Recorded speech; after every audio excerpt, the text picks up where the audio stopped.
I ran into one of the weaker brothers that I'd had led in that little group of the Undesirables, a guy named Christian, who had quit the ICC considerably before I did. He found a Bible study group that met in each other's houses, Seventh-day Adventist people.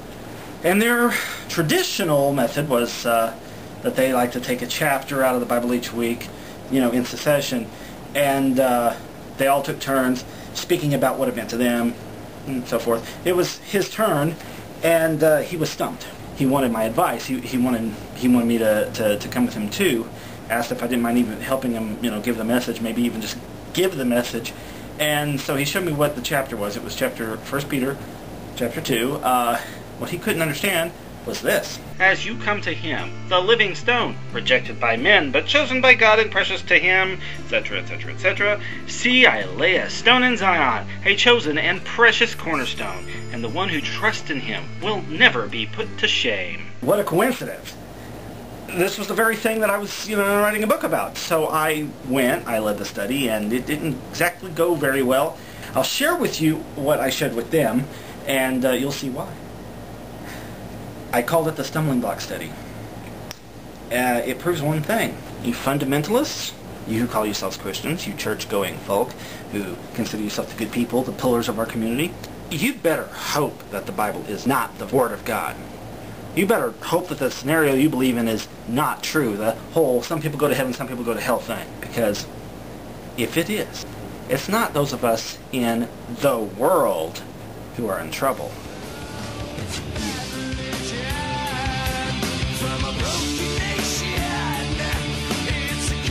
So we come to the verse about the stumbling stone, and they wondered what it meant, just like my friend Christian did. And the best way to explain it is to go to that other occurrence in Romans 9 and 10 and show them precisely what Paul wrote about it.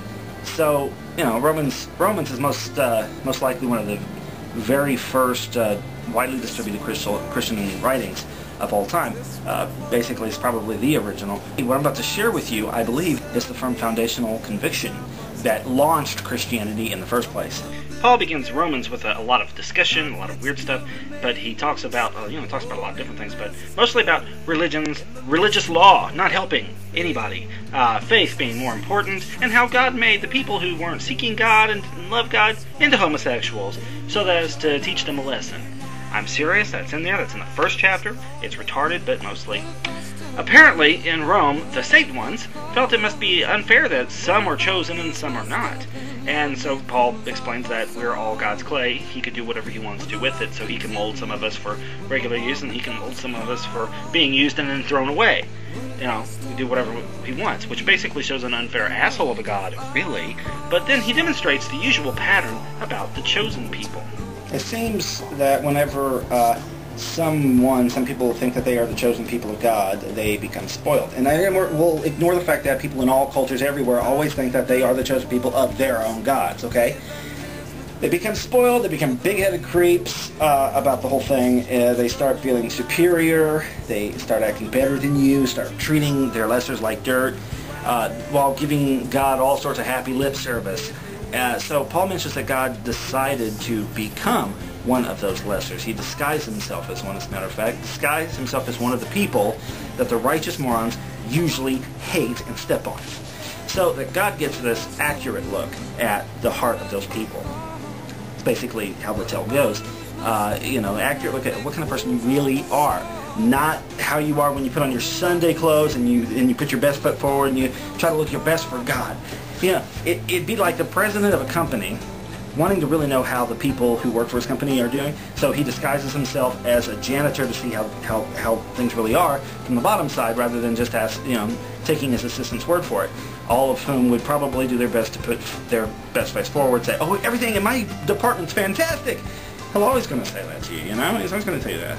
So you go there, you find out the truth. You find out that, oh, my assistant was whipping all those people and forcing them to work harder. I ain't going to put up with that crap. So it's always amazing what you learn about the entire Jesus story when you understand the political situation and the people of that day.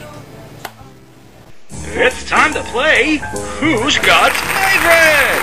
With your host, the Apostle Paul. let's meet our contestants. First off, the Jews! Okay, hang on. Before we start off with that whole anti-Semitic shit, let me first tell you right now, right off the bat, that when you classify the Jews as all people, one single people with one single mindset, they're all the same, that's called stereotype. We already know that that's wrong. Forget that, throw that out. Jewish people had political parties and ideas and groups and factions just like today. So let's talk about some of those most important groups instead.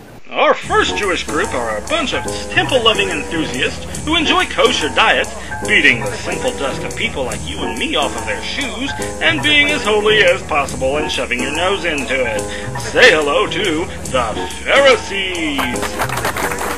Our next contestants have no problem doing business when trade with the Romans. They don't focus on a belief in the afterlife, and they enjoy finger painting. Here they are, the Sadducees! Last but not least, these freaky people like to dress weird, escape the trappings of city life, rough it in the wilderness of a desert, and write strange texts that they won't let anybody read but their own members. Let's hear it for the Essenes. These are not the only contestants, of course, in this little game. So, there's also the factions of other factions of Jewish folk. There's the undecideds. Then, of course, there's the Gentiles. And those of mixed blood. When someone dares to have children with those dirty Gentile people on the outside, the unforgivable thing, those people, those children who are of mixed blood are called Samaritans. And they treated them like contagious lepers, too, because they got dirty blood. Too dirty to associate with. So, of all of these people, who do you think will win the prize of salvation? And who's going to go home with a lifetime supply of candle wax, a copy of their home game, and eternity in hellfire? Find out when we come back to play Who Wants to Be a Salvationaire? Well, hey, at least I'm not Regis.